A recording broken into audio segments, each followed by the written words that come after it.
My boyfriend's friend convinced him I was too dumb for him because I was just a lab tech, so I ended her career. I'd been dating Nathan for 2 years and everything was great. We met at trivia night, both aerospace engineers, both loved hiking and documentaries. I worked at a research lab designing satellite components while he did consulting for aviation companies. We had this easy rhythm where we'd cook together, talking about our projects, help each other with problems, just genuinely enjoyed each other's minds. Then Nathan reconnected with his high school friend Melissa at some reunion. She was getting her PhD in theoretical physics and immediately started joining our hangouts. At first I tried being friendly. She'd talk about quantum mechanics and I'd ask questions, genuinely interested, but she'd answer like explaining to a 5-year-old, then turn to Nathan and say, "Wasn't it cute how I tried to understand?" Nathan would laugh it off, but I noticed she only did this when he was watching. When we went to dinner, she'd steer conversations to her research, then apologize for boring me with smart people stuff. I have 2 master's degrees. One night we're at trivia, and the category was space exploration. I answered every question right since that's literally my job. Melissa told Nathan I probably just memorized facts without understanding them. Nathan actually agreed and said maybe we should give other teams a chance. I let it go, but started noticing Nathan questioning things he never had before. Like when I fixed our router, he asked if I really knew what I was doing or just got lucky. When I helped optimize code for his project, he double-checked it with Melissa. She told him there were errors. There weren't. The breaking point was Nathan's company party. I'm talking to his boss about propulsion systems when Melissa walks over and tells the boss I'm Nathan's girlfriend who works as a lab tech. The boss said he thought I was the engineer who published that paper on thermal management. Melissa laughed and said that must be someone else with my name since the math in that paper was pretty advanced. I corrected her, but she'd already moved Nathan away. In the car home, Nathan said Melissa was worried about our compatibility, that relationships work better when people are intellectual equals, and maybe I'd be happier with someone at my own level. I asked what level that was. He said Melissa noticed I struggled with abstract concepts and relied too much on practical application. This woman had convinced my boyfriend I was too dumb for him. I asked Nathan if he agreed with her. He said she'd made some valid points about our conversations being surface level. We'd spent last week discussing the philosophical implications of sending consciousness to Mars, but sure,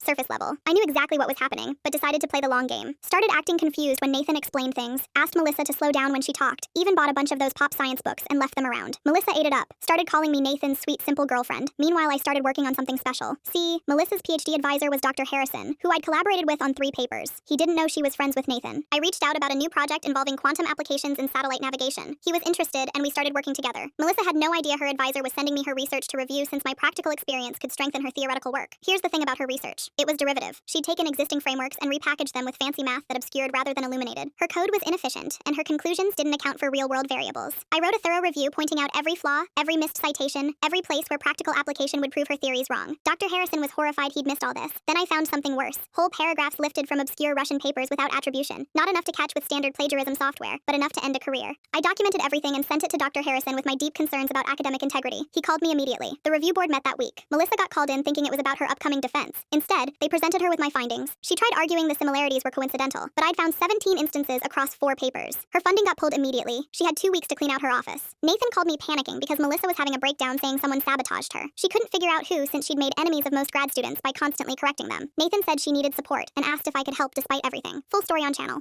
Link below.